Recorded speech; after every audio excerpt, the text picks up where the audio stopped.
In this video, we'll look at question 9 on the worksheet. It says, find the angle between the position and velocity vectors at t equals pi over 2, where r of t is the vector function whose components are e to the t cos t, e to the t sine t, and then e to the t.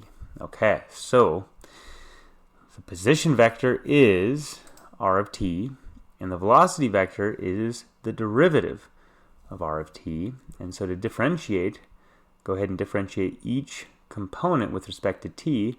And for the I and the j components, I'm going to have to use the product rule. Okay, so differentiating e to the t cos t, the derivative of e to the t is itself times cos t, then plus e to the t times the derivative of cos, so I'm going to get a minus e to the t sine t. Then likewise differentiating the j component, we get e to the t sine t plus e to the t cos t. And then lastly, for the k component, the derivative of e to the t is just itself.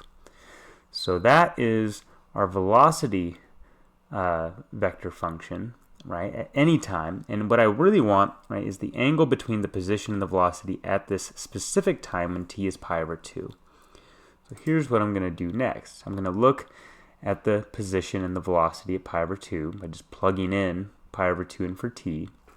So if I do that for position, well, this is going to give me 0, e to the pi over 2, and then e to the pi over 2. And I can factor that e to the pi over 2 out, and I get e to the pi over 2 times the vector 0, 1, 1.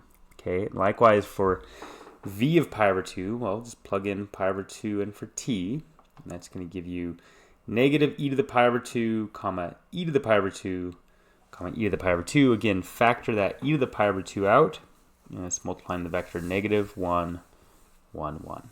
Okay, so now what are we doing again?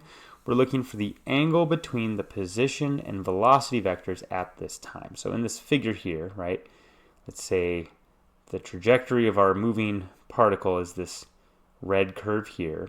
So this green vector is our position vector at the time pi over 2, and then this blue vector, right, this tangent vector, is our velocity. And I want the vector, I want the angle between these two vectors. Okay, so what angle am I really referring to? Well, when I talk about the angle between two vectors, right, I want to position the vectors in such a way that their tails are located at the same point. So here I've just translated the position vector up, so the tails now coincide. And so this angle theta is the angle we're really referring to there. Okay, so how do I find the angle between two vectors? Well, you use the key result on dot products, right? So the cosine of that angle between the vectors, that's the dot product of these two vectors divided by the product of their magnitudes. So taking the dot product, well, if you multiply I components, you get 0. J components, you get e to the pi over 2 times itself. Right, so in other words, e to the pi over 2 squared, so that's just e to the pi. And then likewise, when you multiply the k components, you get an e to the pi. So adding those together, you get 2 e to the pi.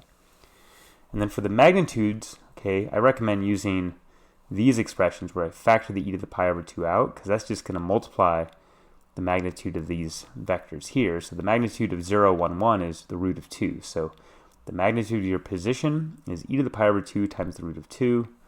And likewise, the magnitude of your velocity at pi over 2, that's e to the pi over 2 times the root of 3. Okay, and this all simplifies to 2 over root 6. So to get theta itself, we want to then use the inverse cosine, and that turns out to be about 35.264 degrees. All right, well, that's going to do it. Thanks so much.